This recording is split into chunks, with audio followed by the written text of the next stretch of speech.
Bill की मुखालिफत में खड़ा हूँ। धन्यवाद। आप ऐसे वक्त में इस बिल को ला रहे हैं जब हिज़्ब इख्तिलाफ के तमाम अरकान पार्लिमान अपने रियासती असम्बली इलेक्शन मसरूफ़ हैं। ये हुकूमत पैगाम ये देना चाहती है कि अपनी वहशी अक्सरियत से कानून बनाएंगे। अगर ये 3 बिल कानून बन जाएंगे तो अपोजिशन की आवाज़ नहीं के बराबर इस ऐवान में हो जाएगी। और इस आईनी तरमीमी बिल को अगर आप हदबंदी बिल के साथ पढ़ेंगे तो आबादी की बुनियाद पर सीट दी जाएगी। जिसकी आबादी ज़्यादा होगी उनको ज़्यादा सीटें मिलेंगी, जिनकी कम होगी उनको कम मिलेगी। हदबंदी हर 10 साल बाद नहीं होगा सर, ना मरदमशुमारी की बुनियाद पर होगा, बल्कि हुकूमत फैसला करेगी कि हदबंदी होगी या नहीं। अगर होगा तो किस साल की मरदमशुमारी पर होगा। सर, मैं इलाका वादियत को नहीं मानता, ना उसको फ़रोग़ देता हूँ, मगर हमारी आइन की तमहीद में फ्रेटर्निटी का लफ्ज़ लिखा गया, भाईचारगी का।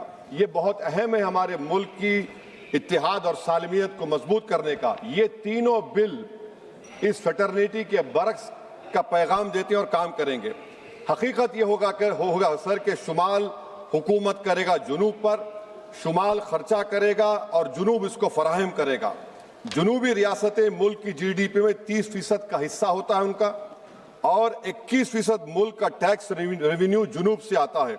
2022-23 साल में 3.46 लाख करोड़ का उनका हिस्सा था और 19% आबादी है भारत में जुनूबी हिंदुस्तान की। जुनूब को गुड गवर्नेंस की सदा दी जा रही है। वजीर आजम कहते हैं कि जिसके बच्चे ज्यादा हैं, तो मगर ये तो झूठ था। मगर ये बिल अगर कानून बनेंगे तो सच हो जाएगा। सर, अगर आप 6 रियासतों को, बिहार, मध्य प्रदेश, यूपी, राजस्थान, गुजरात और हरियाणा को मिला ले, यहाँ पर सीट होंगी 392 और सिर्फ 34 सीट की जरूरत पड़ेगी हुकूमत बनाने के लिए। एक कॉन्फ्रेंस की माली इमदाद हुकूमत में की, उस कॉन्फ्रेंस में किसी ने उठकर कहा कि कैसे हम आईनी हिंदू राष्ट्र को हासिल करेंगे। अब पता चल रहा है कि गैर बीजेपी पार्टियों के नुमाइंदगी को डाइल्यूट करने से ही आप एक आईनी हिंदू राष्ट्र बनाना चाहते हैं, ताकि यूसीसी, लैंड जिहाद, हिंदी को लाजमी कर देना, बुलडोजर को आईनी तहफ़्फ़ुज़ देना। सर, डबल इंजन का सरकार, डबल इंजन सरकार क्या है? जादू, उसका जादू यह है कि इंजन शुमाल का होगा और ताकत जुनूब से आएगी। सर, नतीजा यह होगा कि जुनूबी हिंद के तमाम रियासतें अपनी आबादी बढ़ाने का काम शुरू कर देंगी। क्या यह मुल्क के लिए अच्छा होगा? तो तशवीशनाक होगा। सच्चर कमेटी ने अपनी रिपोर्ट में कहा कि मुस्लिम अक्सरियत कॉन्स्टिट्यूंसीज को रिजर्व कर दिया गया और आसाम और कश्मीर इसकी जीती जागती मिसाल है। आसाम में 30 ऐसे असेंबली हल्क़ात थे जहां पर मुसलमान जीत के आते थे, उसको 23 कर दिया गया। ये जेरीमैंडरिंग नहीं है तो क्या है? कश्मीर, सर, डुबरी बरबेटा में 60% मुसलमान थे, एक डुबरी कॉन्स्टिट्यूंसी बना दी गई, खत्म हो गया, आप कोई नहीं जीत सकता बरपेटा से। दूसरा मिसाल दे रहा हूं सर, अनंतनाग रजौरी का कॉन्स्टिट्यूंसी शुरू हो रही है कश्मीर में कोई, और खत्म हो रही है जम्मू में, कोई रास्ता नहीं, कोई तहजीब का हिस्सा नहीं मिलता। सर, 2 एडमिनिस्ट्रेटिव डिवीजन अलग है। ये जेरीमैंडरिंग नहीं है तो क्या है सर? और सर, कश्मीर की आबादी क्या है? 56% कश्मीर की आबादी, सीट है 52.22। जम्मू की आबादी है 43.65, सीट में 47.78। ये जेरीमैंडरिंग है तो नहीं है तो क्या यही होगा?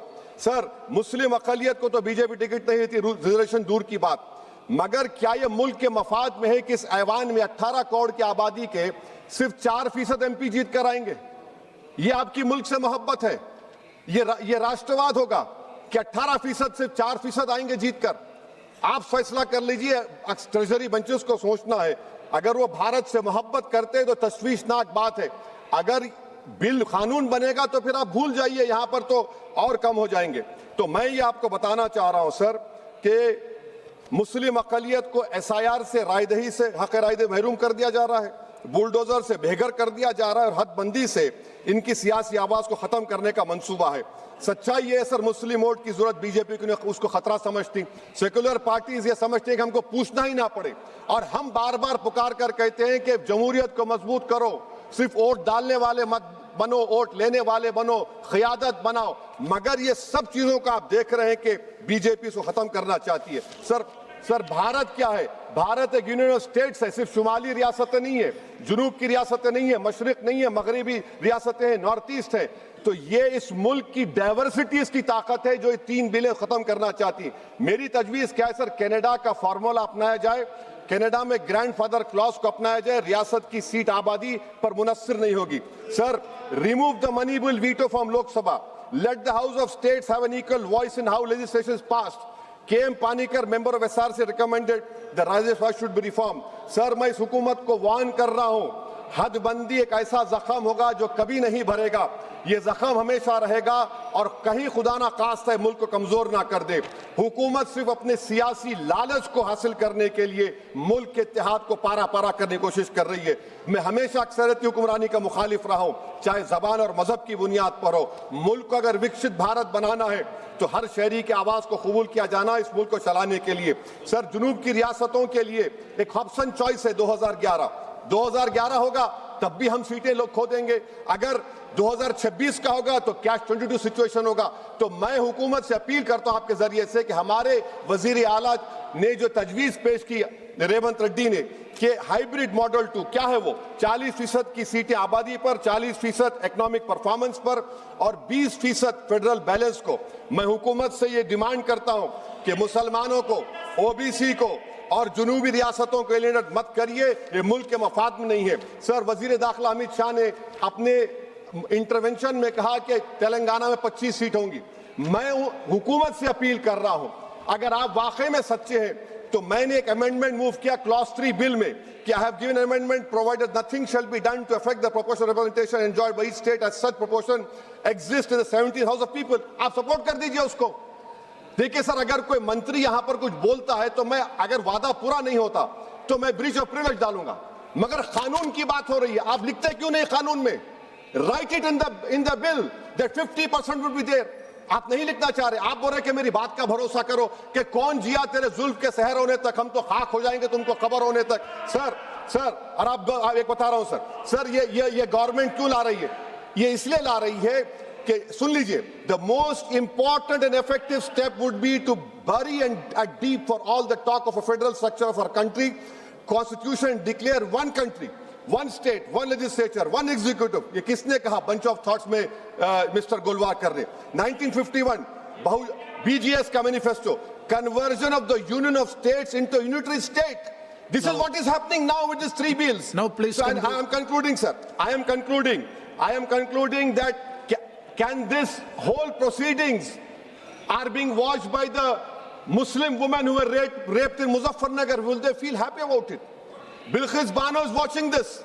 Has Bilqis Bano got justice? Zakia Jafri's family is watching this. Have they got justice? No. Please. That is why I conclude, sir, by reciting the share of what Rahat Indori said about this government. जहां से गुजरो धुआं बिछा दो, जहां से गुजरो धुआं बिछा दो, जहां भी पहुंचो धमाल कर दो। तुम्हें सियासत ने हक दिया है, हरी जमीन को लाल कर दो। अपील भी तुम, दलील भी तुम, गवाह भी तुम, वकील भी तुम, जिसे भी चाहो हराम कह दो, जिसे ही चाहो हलाल कर दो। मैं वार्न कर रहा हूं सर, आपके पास मेजॉरिटी नहीं है, ये मत करिए, मुल्क को कमजोर करने की हरकत होगी। शुक्रिया सर। धन्यवाद श्री हनुमान बेनीवाल जी। सभापति महोदय, निशिकांत जी 352 गुरु गोलवरकर जी का नाम लिया सर, बंच ऑफ थॉट का नाम लिया। मैं उनकी जानकारी के लिए बता दूं कि बंच ऑफ थॉट को गुरु गोलवरकर जी ने 1960 में खुद ही खत्म कर दिया था। उन्होंने कहा था इस किताब से मेरा कोई लेना देना नहीं है। यस, हनुमान बेनीवाल जी। यस सर, नहीं, उन्होंने खुद ही कह दिया था, उन्होंने मना कर दिया था सर। और हनुमान बेनीवाल जी प्लीज। तो बिठाओ साहब। सभापति महोदय, सबसे पहले मैं आपको धन्यवाद दूंगा कि आपने मुझे सदन में आज संविधान 121